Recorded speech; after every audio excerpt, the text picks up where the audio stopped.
Hola a todos, mi nombre es Jasmine Díaz y junto a Rodrigo Carbacho y Javier Lagarini presentaremos nuestro diseño de desarenador para el proyecto de la central hidroeléctrica. Para hacer memoria, recordaremos cuál era la ubicación de nuestro cauce, el cual se ubicaba en la comuna de Río Ibáñez, en la provincia de General Carrera, en la región de Aysén, con un valor de caudal de diseño de 39,77 metros cúbicos por segundo. Desarenador. El desarenador es una estructura diseñada para retener la arena que traen las aguas superficiales a fin de evitar que ingresen a la central hidroeléctrica y causar posibles problemas. Esta debe garantizar una circulación del agua limpia de partículas sólidas que puedan obstruir y o deteriorar los sistemas siguientes de paso. El desarenador pretende eliminar las partículas superiores a 200 micras, 0,2 milímetros, a diferencia de los sedimentadores que remueven partículas desde los 0,05 milímetros a los 0,2 milímetros. Tipos de desarenadores. El desarenador de flujo horizontal es el que nosotros hemos escogido, ya que su forma está determinada por el espacio y el entorno geográfico. Estos son generalmente rectangulares como tipo de canal. Se trata de un canal donde la velocidad del agua se reduce, propiciando de esta forma la sedimentación de las partículas. Desarenador de flujo vertical. Este tiene una sedimentación que ocurre mientras el agua sube, por lo que el flujo circula desde el fondo hasta la parte superior, como se muestra en el dibujo inferior. Desarenador de alta tasa. Consiste básicamente en un conjunto de tubos o láminas planas paralelas que se disponen inclinadas con el fin de que el agua fluya de forma laminar. Desarenador de tipo vórtice. Este se basa en la formación de un remolino mecánico que captura los sólidos en la tolva central de un tanque circular. Componentes de un desarenador. En la imagen podemos apreciar que están todas las zonas ya nombradas y determinadas, las cuales definiré a continuación. Zona de entrada. Esta tiene una función de distribuir uniformemente las líneas de flujo y su velocidad. Luego está la zona de desarenación, la cual es la parte de la estructura en la cual se realizan los procesos de depósito de las partículas por acción de la gravedad. Luego, la zona de la salida, que está conformada por un vertedero de rebose diseñado para mantener una velocidad que no altere el reposo de la arena sedimentada. Y finalmente, la zona de depósito y eliminación de la arena sedimentada, el cual, donde se encuentra la zona de lodos, está constituida por una tolva con pendiente que permite el deslizamiento de las arenas hacia el canal de la limpieza de los sedimentos. Buenas tardes, mi nombre es Rodrigo Carbacho y bueno, continuando con lo que había explicado mi compañera entonces, ahora corresponde elegir el tipo de turbina para nuestra central hidroeléctrica. Si analizamos el abaco que se presenta, nosotros vamos a entrar con respecto al caudal de diseño, que era 39,77 metros cúbicos por segundo, y lo vamos a intersectar con el tipo de turbina para una central hidroeléctrica pequeña, ¿cierto? El tipo de turbina tiene que ser máximo de 5.000 kilowatts o 5 MW. Entonces, si interceptamos el caudal con esa recta que es la diagonal, y lo llevamos hacia el eje Y, nos va a dar que la altura de caída que nosotros debemos considerar para nuestra turbina y la central hidroeléctrica es de 15 metros.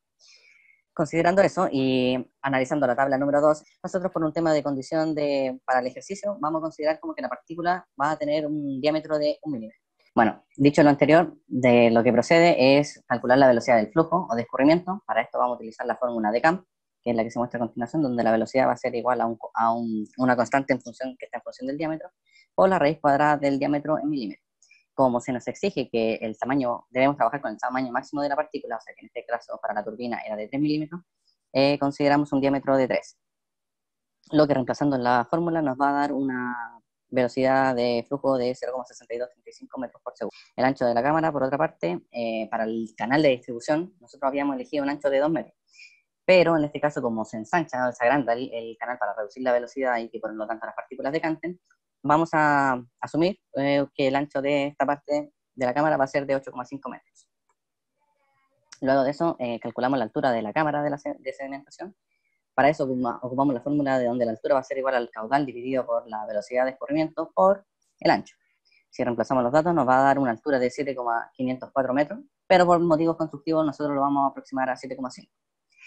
Ahora debemos verificar que se cumpla una relación donde la altura de la cámara con el ancho debe estar comprendida, esta relación debe estar comprendida entre 0,8 y 1. Si reemplazamos el 7,5 dividido en 8,5 nos va a dar un valor de 0,88 y por lo tanto nuestra verificación del ancho y de la cámara cumple. Posteriormente a eso vamos a determinar el tipo de flujo que tiene el agua cuando entra al desarenador, o sea, que viene desde el canal, y tenemos que recopilar los datos entonces que habíamos considerado para la entrega pasada.